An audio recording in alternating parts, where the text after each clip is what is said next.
Secret mail गोड system. देखना एक दिन हम भी बहुत अमीर बनेंगे। इस पर राजेश की वाइफ कहती है, राजेश तुम बहुत बार ऐसे कह चुके हो लेकिन अब तक हम अमित नहीं बने। तुमने घर के खर्चे के लिए बहुत सारे जगह से लोन लिया है और बस हम उधारी में जी रहे हैं। इस पर राजेश कहता है अपनी वाइफ प्रिया से, तुम चिंता मत करो प्रिया, जल्दी हम अमीर बनेंगे। इस पर प्रिया कहती है राजेश से, तुम बाद में अमीर बना लेकिन आज की हालत तो देखो, हम लोगों से उधारी करके जिंदगी जी रहे हैं। तुम हमारे बच्चे को देखो, उसकी पसंद आए खिलौना तक दिला नहीं पाए हैं। राजेश अपनी वाइफ से परेशान होकर वहां से निकल जाता है। तभी रास्ते में उसका दोस्त विक्रांत मिल जाता है। विक्रांत राजेश को देखने के बाद कहता है, और भाई राजेश, कितने दिन बाद मिले यार, तू तो मुझे भूल ही गया और तेरे चेहरे पर इतना चिंता क्यों दिख रहा है? कहीं फिर से भाभी ने उल्टा पुल्टा तो नहीं बोल दिया? इस पर राजेश कहता है, हाँ यार विक्रांत, फिर से तेरी भाभी ने सुनाई। इस पर विक्रांत कहता है, तुझे तो कह रहा हूँ तू कोई काम कर ले यार, बाद में तू बड़ा आदमी बनता रहना, पहले अपने घर से संभाल तू। हाँ बोल, तेरे लिए मैं नौकरी का इंतजाम करता हूँ। इस पर राजेश कहता है, मैं सोच कर बताता हूँ। तभी विक्रांत पूछता है, ऐसे तो कहाँ जा रहा था? नहीं यार, दुकान के पास जा रहा था कुछ सामान लेने। इस पर विक्रांति अपने पैर से पास 500 के 4 नोट निकालकर राजेश को देते हुए कहता है, रख ले, बाद में मुझे पैसे होने के बाद लौटा देना। इस पर राजेश कहता है, नहीं यार, तूने मुझे बहुत सपोर्ट किया है, फिर से मैं पैसा नहीं ले सकता। इस पर विक्रांत राजेश के हाथ को पकड़कर उसके हाथों में पैसे पकड़ा देता है और कहता है, भाभी को मेरी तरफ से नमस्ते कहना। राजेश कहता है, ठीक है भाई, तू ही मेरा सच्चा दोस्त है। इस पर विक्रांत उड़ते हुए कहता है, तो पहले मैं तेरा सच्चा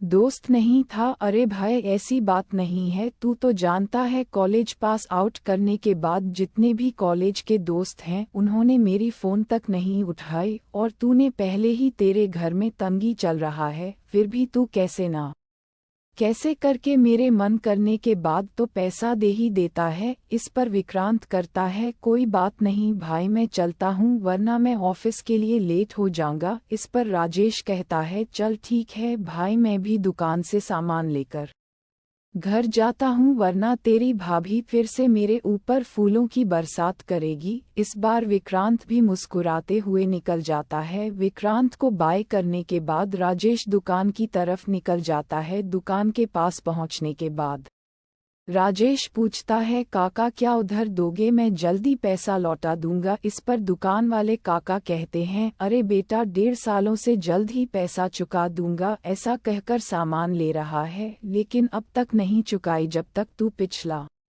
वाला उधार क्लियर नहीं करता मैं उधर नहीं दूंगा। ऐसा कहकर काका ग्राहक को सामान देने लगे। इस पर राजेश कहता है, अरे काका, मैं उधारी का पैसा जल्द ही चुका दूंगा। इस पर काका कहते हैं, पिछले वाला क्लियर करो तब मैं उधार दूंगा। इस बार राजेश मान जाता है और फिर विक्रांत के दिए हुए पैसों से घर के लिए सामान खरीदकर घर की तरफ निकल जाता है। जैसे ही घर के पास पहुंचने के बाद अंदर जाने वाला ताकि तभी उसे अंदर से आवाज आती है, प्रिया तू उसे लड़के से तलाक ले ले, मैं तेरे लिए एक अच्छा लड़का ढूंढ लूंगा। इस पर प्रिया की झल्लाई हुई आवाज आती है, माँ तुम फिर से हुई बात पर आ गई, तुम जानते हो ना मैं राजेश से प्यार करती हूँ और कैसे उसे छोड़कर मैं जा सकती हूँ। तभी राजेश अंदर आ जाता है। प्रिया की नज़र भी राजेश की तरफ जाती है और प्रिया राजेश की तरफ देखते हुए कहती है, तुम कहाँ गए थे? इस पर राजेश कहता है, मैं दुकान गया था कुछ सामान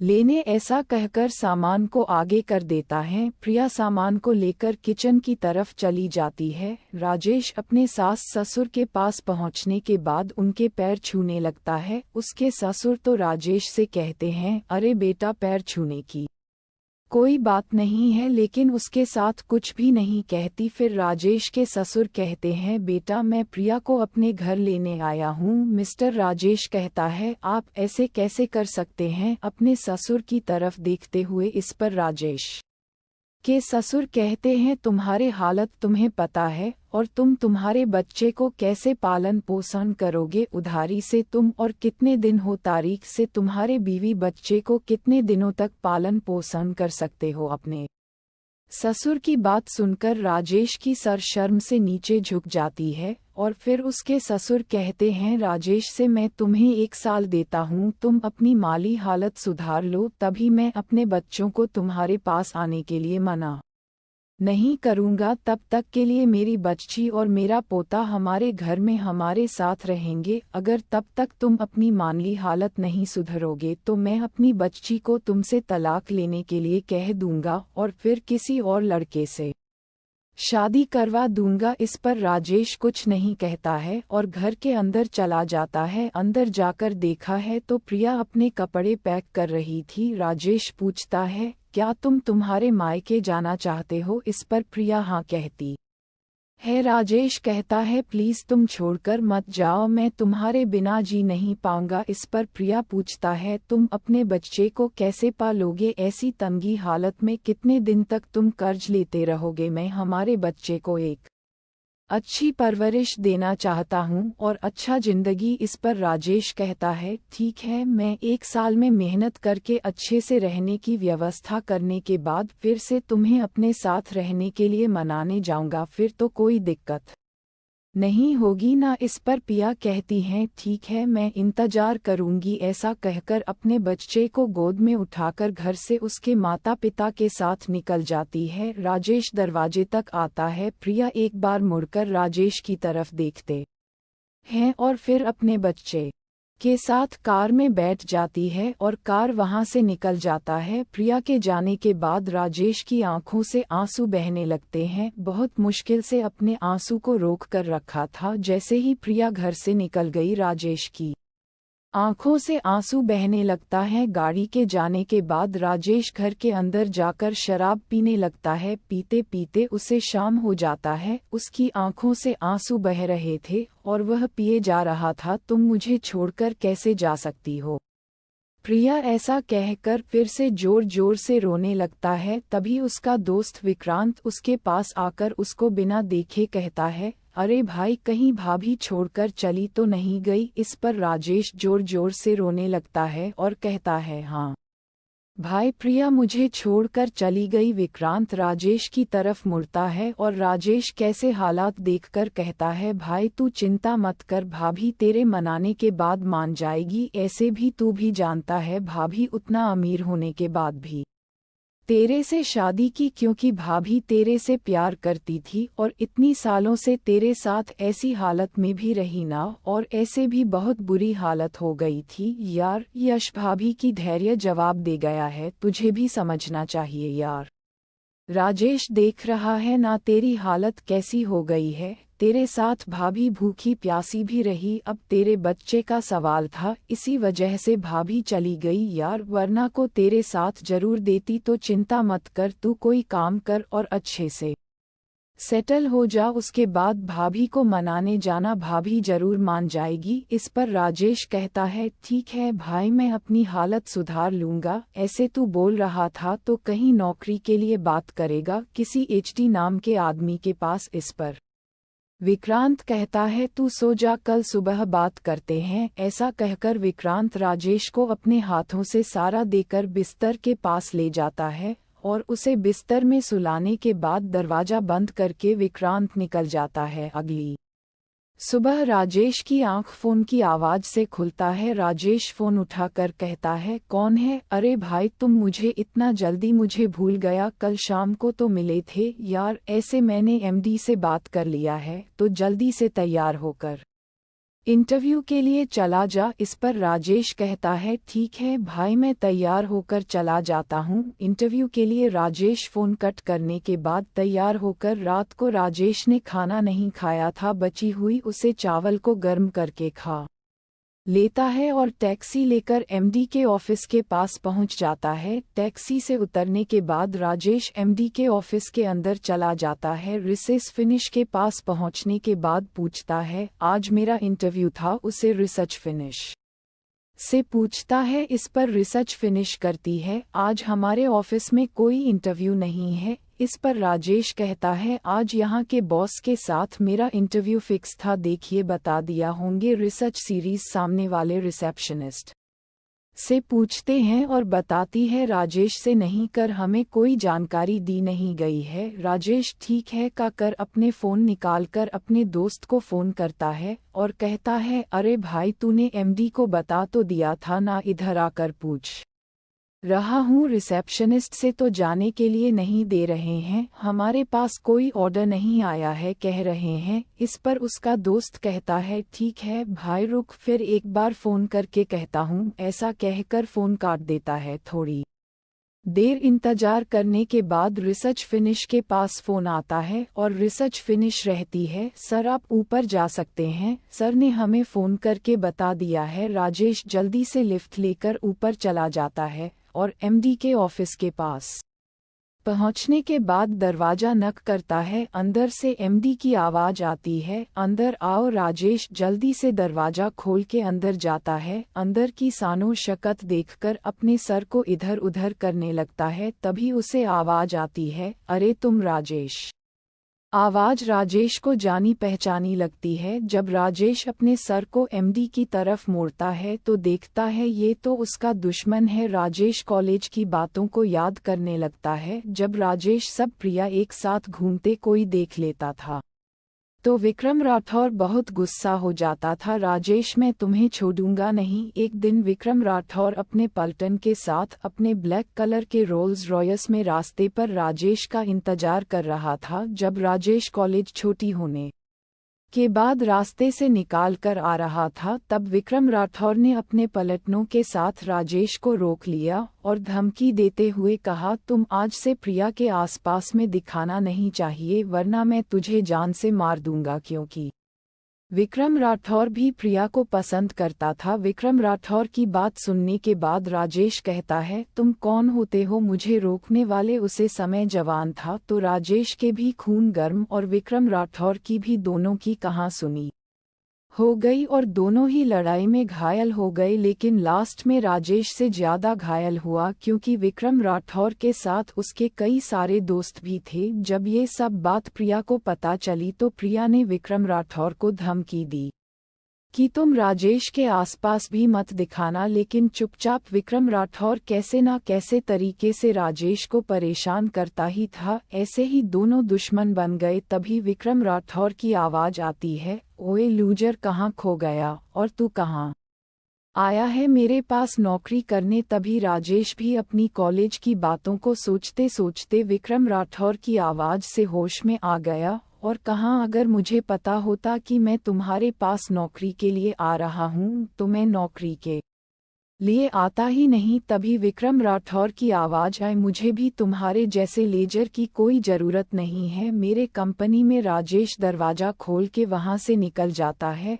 और रास्ते में जाते हो उसे एक सारा खान दिखता है। वहाँ से 2 बोतल बियर खरीदने के बाद पीते पीते अपने घर की तरफ जाने लगता है और कहता है इसी नौकरी पर मेरी आस थी वह भी मेरा दुश्मन का निकला। साला मेरी किस्मत इतनी खराब क्यों है, साला उन अमीर बाप की औलाद के पास इतनी किस्मत है तो मेरे पास क्यों नहीं। ऐसा कहकर राजेश बियर पीते हुए रास्ते पर चलने लगता है और कहता है मैं जरूर अमीर बनूंगा चाहे जितनी मुश्किल आए। तभी उसे चक्कर आने लगता है और उसके सर में और उसके बॉडी में बहुत ही दर्द होने लगता है।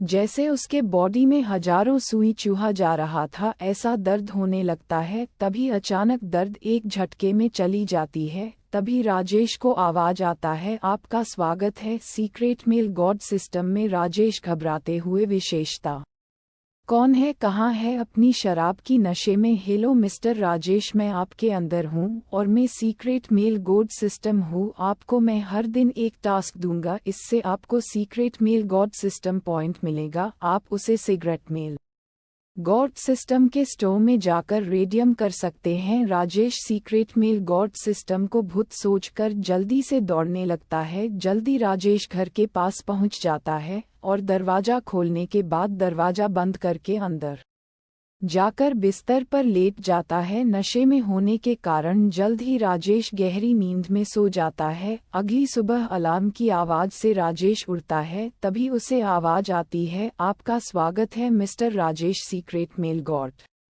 सिस्टम में। आपका आज का मिशन है 5 किलोमीटर दौड़ना। आपको मिलेंगे 100 secret male god system point. अरे पहले लेवल की एक्सरसाइज की किताब। अगर आप मिशन को नहीं करते हैं तो आपको 30 सेकंड के लिए बिजली का झटका मिलेगा। अगर आप ऐसे ही मिशन को नहीं करेंगे तो धीरे धीरे बिजली का झटका का टाइम भी बढ़ाते जाएगा। आपको मिशन करने के लिए आज रात 12 बजे तक टाइम है। राजेश सोचता है ये क्या है, और फिर भूत भूत चिल्लाने लगता है। तभी सिगरेट मेल गॉड सिस्टम से आवाज आती है, आपने सिगरेट मेल गॉड सिस्टम का बेइज्जती किया है, इसके लिए आपको 30 सेकंड का बिजली का झटका पनिशमेंट दिया जाता है। तभी राजेश के बॉडी में झटका के ऊपर झटका लगने लगते है। राजेश के मुंह से दर्द की आवाज भी नहीं निकलती है और 30 सेकंड पूरा होने के बाद बिजली का झटका अचानक ही बंद हो जाता है। राजेश बिजली के झटका के कारण बहुत ही कमजोर हो गया था और वह सोचता है मुझे 5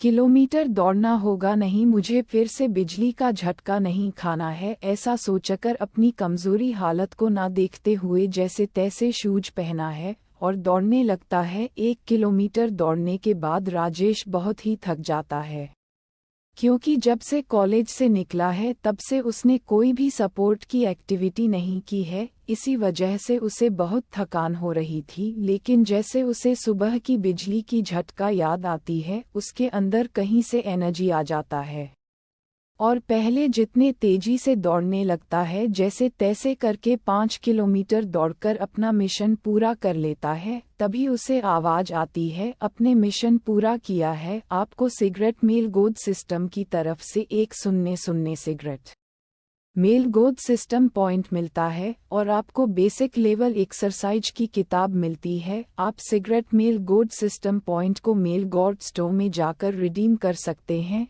तभी राघव को उसके साथ में दर्द होने लगता है और उसे पहले से एक्सरसाइज जितनी ज्ञान था उससे ज़्यादा जानकारी उसके सर में आने लगते हैं, कैसे परफेक्ट एक्सरसाइज करें। तभी राजेश कहता है, सीक्रेट मेल गॉड सिस्टम, क्या मैं तुम्हें सिर्फ सिस्टम कह सकता हूँ? इस पर सीक्रेट मेल गॉड सिस्टम की तरफ से आवाज आती है, नामकरण करने के लिए धन्यवाद, आप सिस्टम कहकर बुला सकते हैं। तभी राजेश कहता है, सिस्टम मुझे मेल गॉड स्टोर पर लेकर जाओ। तभी राजेश उसके दिमाग में एक स्टोर के पास पहुंच जाता है। उसे कई सारी चीज दिखने लगते हैं, कई सारे स्किल, और दूसरी तरफ उसे उसका स्किल भी दिख रहा था। वह अपनी स्कूल देखकर चौंक जाता है, क्योंकि उसके ज्यादा स्किल नहीं थे, लेकिन सभी स्किल बहुत लो लेवल पर थे। तभी राजेश कहता है, सिस्टम मुझे अभी कौन सा स्किल लेना चाहिए? इस पर सीक्रेट मेल गोद सिस्टम की तरफ से आवाज आती है, आपको सीक्रेट मेल गोद बना है, इसके लिए सबसे पहले आपको सिंगिंग की स्किल लेना चाहिए।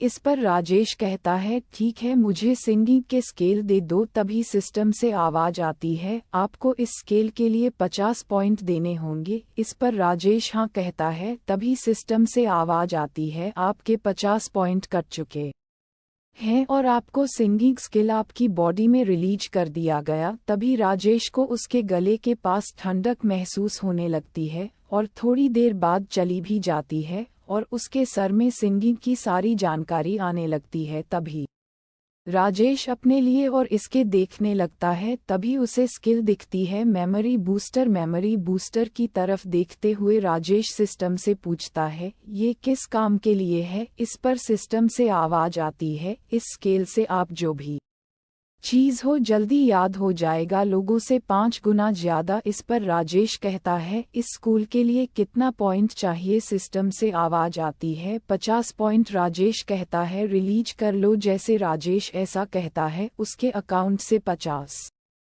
पॉइंट कट जाते हैं और अभी आपके अकाउंट पर सिर्फ 0 पॉइंट है। तभी राजेश को अपने सर में लावा की तरह गर्मी महसूस होती है और थोड़ी देर बाद चली भी जाती है। तभी उसे जो कॉलेज में समझ में नहीं आता था, अब उसे समझ मैं आ रहा है। हेलो दोस्तों, बस आज का चैप्टर इतना है। अगर आपको एक कहानी पसंद आती है तो आप मुझे 5 स्टार रेटिंग दे और लाइक शेयर सब्सक्राइब जरूर करें, वरना मेरा मोरल डाउन हो जाएगा और मैं आगे और अच्छी तरीके से कहानी लिख नहीं पाऊंगा। अगर कहानी को आपको बहुत ही इंटरेस्टिंग रखना तो मुझे भी खुश करें और आप भी कहानी में खुश रहेंगे। तब तक के लिए बाय बाय।